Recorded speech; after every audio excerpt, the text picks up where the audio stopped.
এটা কিভাবে আপনি বানাইলেন? এই যে প্রথমে ডিমটাকে ভেজে রাখলাম। তারপরে হচ্ছে মানে তেলটার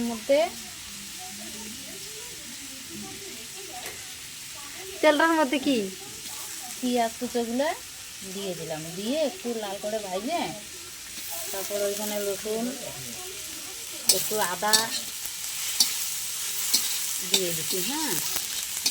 দেওয়ার পরে লাল করে ভেজে নিয়ে এখন এই যে এগুলা টমেটো কুচি কুচি করে কাটিয়ে দিচ্ছি। এখন ওইটাকে ভালো করে ভাজবো। আবার কিছু একটা দিব,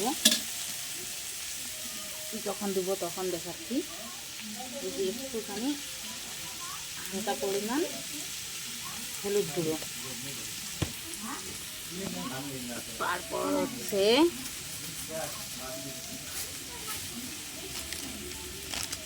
এই যে হালকা 1 চামচ পরিমাণ লঙ্কার গুঁড়ো, মানে বেশি একটু দিলে ঝাল হয়ে যাবে।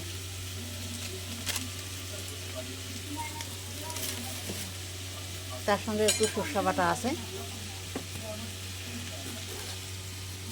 আর এই যে পরিমাণ মতো লবণ দিয়ে দিলাম, ঠিক আছে।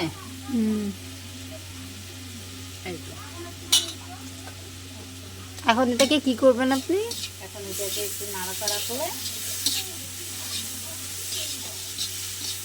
ভালো করে ভাজিয়ে নিতে হবে। আর কি টমেটোটাকে একটু গলায় নিতে হবে।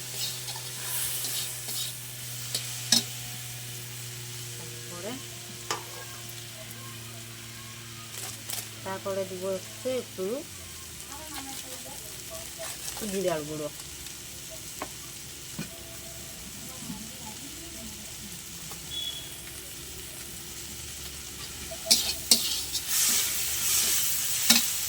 একটু জিরার গুঁড়ো দিয়ে দিলাম।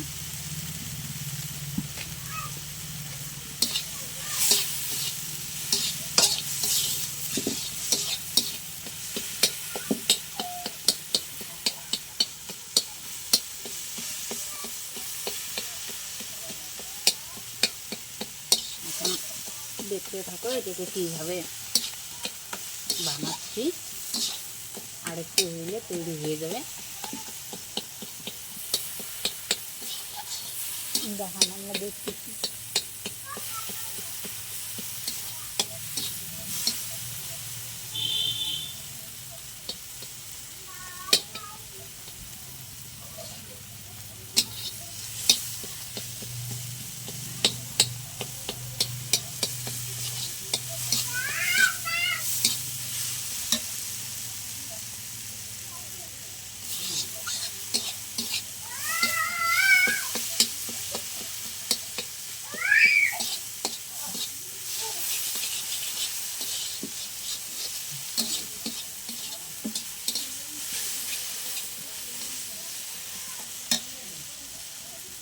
দাঁড়াও, কয়েকটা খুঁজা নিয়ে আসি।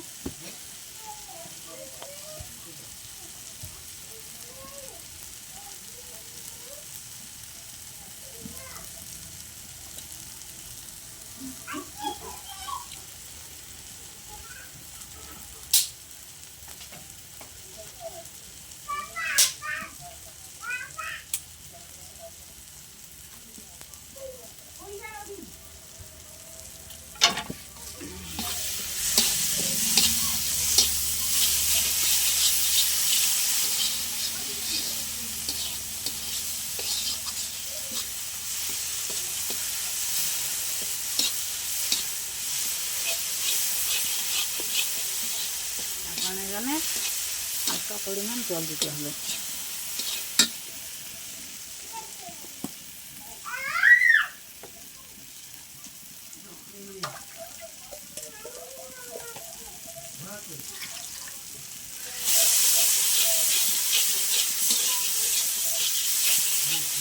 খুব টেস্টি হবে না খাইতে এটা? একটুখানি দিয়ে এক থালা ভাত খাবে।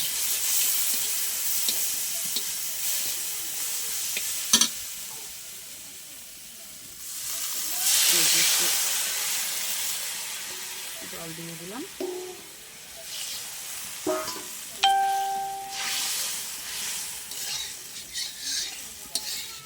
এটা একটু শুকায় যাবে। এখন এইখানে ভাজা ডিমগুলোকে দিয়ে দিই।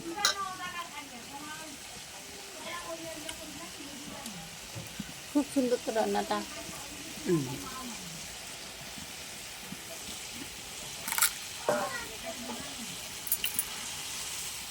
এটার মশলা দিয়ে খুব সুন্দর খাওয়া হয়।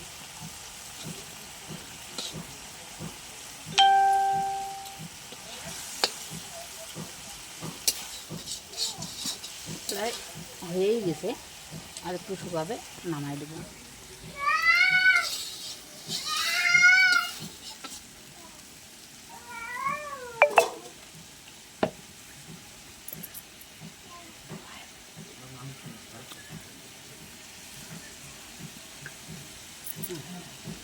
কমপ্লিট রান্না। ও আরেকটা মশলা আছে,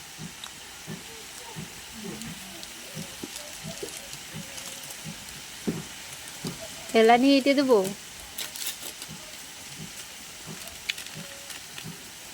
খুব সুন্দর রান্নাটা হয়েছে দেখে। একটু মিট মশলা দিয়ে দিলাম। আমার জুতা কোথায়? মামা, মা, জুতা।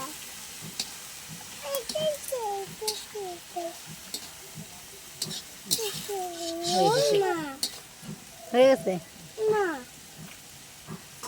দেখলেন বন্ধুরা কীভাবে ডিমের কারিয়া বানাইতে হয়। আপনারা বানাইতে চাইলে এভাবে ট্রাই করে দেখবেন। আর ভালো লাগলে একটা লাইক, একটা কমেন্ট, একটা শেয়ার করবেন।